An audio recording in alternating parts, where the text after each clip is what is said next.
ప్రియమైన ఆంధ్ర ప్రజలారా, వైఎస్ఆర్ కుటుంబంలో వివాదాలు రోజు రోజుకు ముదిరిపోతున్నాయి.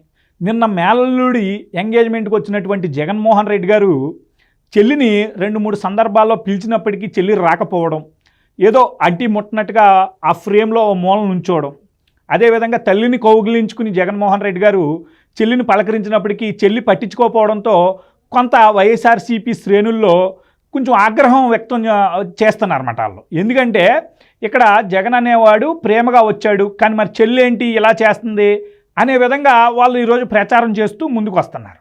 అయితే ఇక్కడ వారికి తెలియజేయాల్సిన విషయం ఏంటంటే, ఆ రోజు వివేకానంద రెడ్డి గారి హత్య జరిగిన తర్వాత వివేకానంద రెడ్డి గారి శవం ఎదురుగుండా ఉన్న సమయంలో అవినాష్ రెడ్డి జగన్మోహన్ రెడ్డి ఏమి ఎర్రనట్టు అక్కడ నటించిన నటన మీరందరూ చూశారు కదా ప్రజలారా.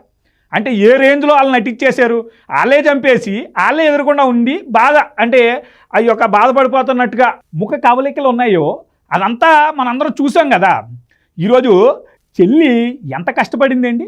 జగన్మోహన్ రెడ్డి అరెస్ట్ అయ్యి జైల్లో ఉంటే సోనియా గాంధీ దగ్గరికి వెళ్ళి సోనియా గాంధీ కాళ్ళు అట్టుకుని బతుమాలుక్కుని బామాలుక్కుని మనోడికి బెయిల్ వచ్చేటట్టు చేసి, మళ్ళీ ఇక్కడ జగన్మోహన్ రెడ్డి జైల్లో ఉంటే జనం జగన్మోహన్ రెడ్డిని తప్పుగా అనుకుంటారని చెప్పి పాదయాత్ర చేసి పాదయాత్ర ద్వారా జగన్మోహన్ రెడ్డి గారి ఇమేజ్ని పెంచి ఒక హీరోలా జగన్మోహన్ రెడ్డిని ప్రజల్లో చిత్రీకరించే విధంగా చేసి ఎంతో కష్టపడి ఈరోజు జగన్మోహన్ రెడ్డి అధికారంలో తీసుకురావడానికి కృషి చేసినటువంటి షర్మిల ఆమెకి ఆస్తి విషయంలో మోసం చేసావు.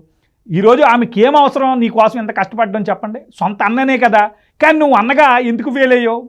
అయితే ఈరోజు ఏదో ఎంగేజ్మెంట్కి వచ్చేసి రా ఫోటో దిగుదాం అని నువ్వు ఆప్యాయంగా మీడియా ముందు పలకరింపులు చేసేస్తే ఈరోజు షర్మిల మనసు కరిగిపోయి అయ్యో మా అన్నయ్య వచ్చేసాడు మా కొడుకు పెళ్ళికి అని చెప్పి ఎక్స్ప్రెషన్లు పెట్టేసి లేకపోతే ఫోటోకి స్టిల్లు ఇచ్చేసి నీకులా నటించేస్తుంది అనుకున్నావా? వైఎస్ఆర్ కూతురు, అసలు కూతురు, నీకులాంటి కొడుకులు ఎవరో పుట్టాలనుకోరు.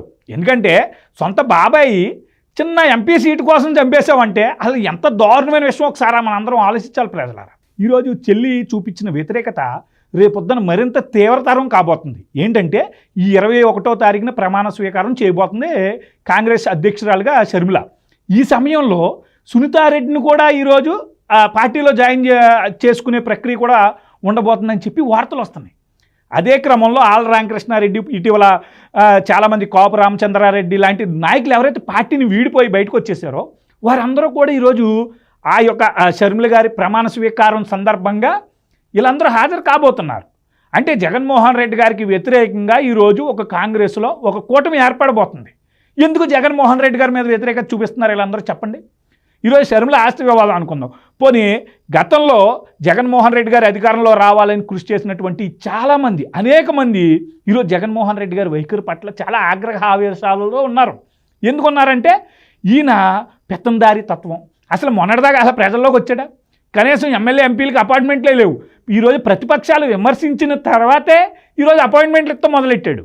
ఈరోజు ఎన్నికలు సమీపిస్తున్న వేళ ఇంకా దిక్కు ఉండదు కాబట్టి వచ్చి అంటే అందరిని పిలిపించుకుని మాట్లాడి పంపిస్తున్నాడు. అదేవిధంగా స్థానికంగా లభించే ఇసుక కానీ ఈ మైనింగ్లు కానీ ఇవన్నీ తన గుప్పెట్లో పెట్టేసుకుని మద్యం లాంటి ఇవన్నీ తన దోపిడీ చేసేస్తున్నాడో ఆ యొక్క వ్యతిరేకతను మొత్తం ఎమ్మెల్యేల మీద వేసేస్తున్నాడు.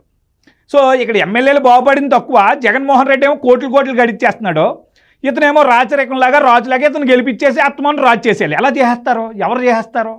ఎంత దారుణం అంటే సొంత తల్లినే అవమానించి ఒకానొక సందర్భంలో రోసే గారు కూడా చెప్పారు తల్లి మీద చేయి చేసుకున్నాడంట, తండ్రి మీద కూడా చేయి చేసుకున్నాడంట. అంటే జగన్ సైకోటిక్ నేచర్ చూడండి ఒకసారి మనందరం. అలాంటి వ్యక్తి నిన్న ఆప్యాయంగా తల్లిని కౌగిలించేసుకుంటే అంటే ఏవో జగన్ మంచోడు అనుకోవాలా? ఏదైతే ఆ స్క్రీన్లో కనిపిస్తుందో అది చూసి మనం నమ్మేయాలా? అదంతా జగన్మోహన్ రెడ్డి భయంకరమైన నటన. తన కానీ తన భార్య కానీ అసలు నటించడంలో ఆస్కారాలు కూడా సరిపోవు వీళ్ళకి. మనుషుల్ని చంపేస్తారో, దాడి చేసేస్తారో, ఇబ్బందులు పెట్టేస్తారో, ప్రతిపక్షాలు గొంతు నొక్కేస్తారో. ఈరోజు రాష్ట్రంలో ఏది బాగు చేయరు. వాళ్ళు బాగుంటారో, వాళ్ళ సాక్షి మీడియాకి నిధులు వచ్చేలా చేసుకుంటారో, ప్రభుత్వ సొమ్ము డైరెక్ట్గా పందికొక్కలా తినేస్తారో, కానీ వాళ్ళ మీద వ్యతిరేకంగా ఎవడో మాట్లాడకూడదు. ఈరోజు తన చెల్లి ఏదైతే నిర్ణయం తీసుకుందో అది స్వాగతించాల్సిన నిర్ణయం. మీరందరూ గుర్తుపెట్టుకోవాల్సిన విషయం ఏంటంటే ప్రజలారా, నాడు సునీతారెడ్డిని ఎంత దారుణంగా బెదిరించాడో ఒకసారి మనందరం తెలుసుకోవాలి. సునీతారెడ్డిని కేసు వాపస్ తీసేసుకో, నీకు అక్కడ మెడికల్ కాలేజ్ ఉంది కదా, ఆ మెడికల్ కాలేజీకి మీ నాన్న పేరు పెడతాను, నీకు ప్రభుత్వం తరపు నుంచి ఒక 100 ఎకరాలు రాసిస్తాను అని చెప్పి ప్రలోభాలకు గురి చేశాడు. తర్వాత బెదిరించాడు, భయపెట్టాడు. ఇంకా ఆమె లొంగకపోయేసరికి ఏం చేశాడు తెలుసా ప్రజలారా? తన భర్తే వివేకానంద రెడ్డిని చంపాడని చెప్పి, ఆస్తి కోసం చంపాడని చెప్పి, ఇదిగో వివేకానంద రెడ్డి గారికి ఇంకో సెటప్ ఉందని చూపించి, అంటే ఎంత దూరానికి దిగజారాలో అంతకన్నా దారుణంగా దిగజారాడు. ఇవన్నీ చేస్తూ మరో పక్క నుంచి తన సోషల్ మీడియాలో ఈరోజు షర్మిల్ని ఎంత దారుణం అంటే షర్మిల్ రెడ్డి కాదని చెప్పి ప్రచారం చేస్తున్నాడు. ఆ సిరెడ్డిని ఇంకొక 2-3 బ్రోకర్లను పెట్టుకుని జగన్మోహన్ రెడ్డి. అంటే ఇక్కడ మనం సుస్పష్టంగా చూడాల్సింది ఏంటంటే ఎంత దారుణానికైనా ఎంత కిరాతకానికైనా ఆయన దిగజారుతాడో, మళ్ళీ ఏమో ఈరోజు మీడియా ముందుకు వచ్చి ఏమీ ఎరగనట్టు ఏమీ తెలియనట్టు నటిచ్చేస్తూ ఉంటాడు. ఇదే కదా ఈ 5 సంవత్సరాల్లో సాగింది. మీరు నమ్మరు. ఆ రోజు సునీతారెడ్డిని ఏమన్నాడో తెలుసా? నాకు ఇప్పటికే బోల్డ్ కేసులు ఉన్నాయి, 38-39 కేసులు ఉన్నాయి, నువ్వు పెడితే ఇంకో కేసు ఎక్కువ అవుద్ది అంతే, అంతకన్నా ఏముండదు, నన్ను ఎవరు ఏం చేయలేరని చెప్పి అన్నాడు. అంటే మీరు ఒకసారి ఆలోచించండి, చెల్లిని ఏ స్థాయిలో బెదిరించుంటాడు. ఆ చెల్లి పారిపోయి ఢిల్లీలో దాక్కుంది, ఇక్కడ ఉంటే మళ్ళీ ఏదో ఒకటి చేస్తాడేమో అని. సో మనందరం ఆలోచించాలి. చాలా క్రూరంగా కఠోరంగా జగన్మోహన్ రెడ్డి గారు వైఖరి కనిపిస్తుంది. కానీ మీడియా ముందు మాత్రం ఏమీ ఎరగనట్టు మాట్లాడేస్తూ ఉంటాడు. ఇప్పుడు కోడికత్ సీన్ ఉన్నాడండి, తనకి ఎన్ఓసి ఇచ్చేస్తే తను బయటకు వచ్చేస్తాడు. అతన్ని కావాలని లోపల పెట్టాడు. ఎందుకంటే అతను బయటకు వస్తే నేను పొడవలేదు, కయ్యల్లే పొడిచారని చెప్పేస్తాడేమో, నిజాలు బయటకు వచ్చేస్తాయేమోనని చెప్పి 5 సంవత్సరాలుగా అసలు అతను పొడిచిన ఏదైతే తన మీద పెట్టిన సెక్షన్లు ఉంటాయి కదా, ఆ సెక్షన్ల పరంగా చూసుకున్నప్పుడు కూడా అతనికి ఏకంగా 3 సంవత్సరాల కన్నా ఎక్కువ జైలు శిక్ష పడదు. అలాంటి వ్యక్తిని 5 సంవత్సరాలుగా బెయిల్ కూడా రానివ్వకుండా చేస్తున్నాడు. 17 సార్లు పాపం అతను బెయిల్ అప్లై చేస్తే ఇప్పటికి ఒక్కసారి కూడా కోర్టులు కూడా కనికరించలేదు.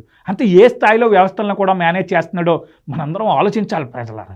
ఇక్కడ జగన్మోహన్ రెడ్డి గారి నటనకి మాత్రం మీరు మళ్ళీ పడొద్దు. ఈరోజు షర్మిల గారి వైఖరి చాలా అద్భుతం. ఎందుకంటే ఆమె తీసుకున్న నిర్ణయంతో ఈరోజు జగన్మోహన్ రెడ్డి లాంటి వ్యక్తికి ఈరోజు ఒక రకంగా భయం మొదలైంది. ఆ భయం నుండి వచ్చే పర్యవసానమే ఈరోజు ఏం చేస్తున్నాడో, షర్మిల రెడ్డి కాదు అనిల్ బ్రాహ్మలో అని చెప్పి ఒక రకమైనటువంటి కుట్ర రాజకీయాలకు తెరలేపుతున్నాడు.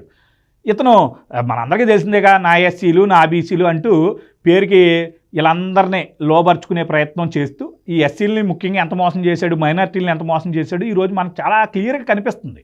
ఏదేమైనప్పటికీ ఈరోజు రాష్ట్ర శ్రేయస్సు కోసం జగన్మోహన్ రెడ్డి పనిచేయలేదు. ఇలా కుటుంబ వ్యవహారాలు ఒక ఎత్తి అయితే, ఇలా ఆస్తి తగాదాలు ఇవన్నీ మనం ఒకసారి పక్కన పెడితే ఈరోజు రాష్ట్రంలో ఏ వర్ణం బాగాలేదు, ఏ వర్గం బాగాలేదు, ఏ వ్యాపారమూ బాగాలేదు. రైతులు బాగున్నారా, నిరుద్యోగులు బాగున్నారా, ఉద్యోగులు బాగున్నారా, ఈరోజు ఇక్కడ వచ్చిన కంపెనీలు ఏంటి, ఇవన్నీ మనం ఒకసారి ఆలోచించుకోవాలి కదా. సో ఆలోచించుకుని మనం అడుగులు వేయాలి. ఇలాంటి వ్యక్తులకి మనం రాజ్యాధికారం ఇవ్వాలా? ఒక్కసారి థింక్ చేయండి. మీరు కనుక ఇలా ఆలోచించని తరుణంలో, ఇలా ఆలోచించకుండా నిర్ణయాలు తీసుకున్న తరుణంలో రాష్ట్రం మరింత ఇరకాటంలో పడుద్ది. సో ప్రజలారా దయచేసి అర్థం చేసుకుని రేపు రాబోయే ఎన్నికల్లో ఇలాంటి వ్యక్తులకు సరైన గుణపాఠం చెప్తారని చెప్పి మనస్ఫూర్తిగా కోరుకుంటూ మీ శ్రేయోభిలాషి సుబ్బు.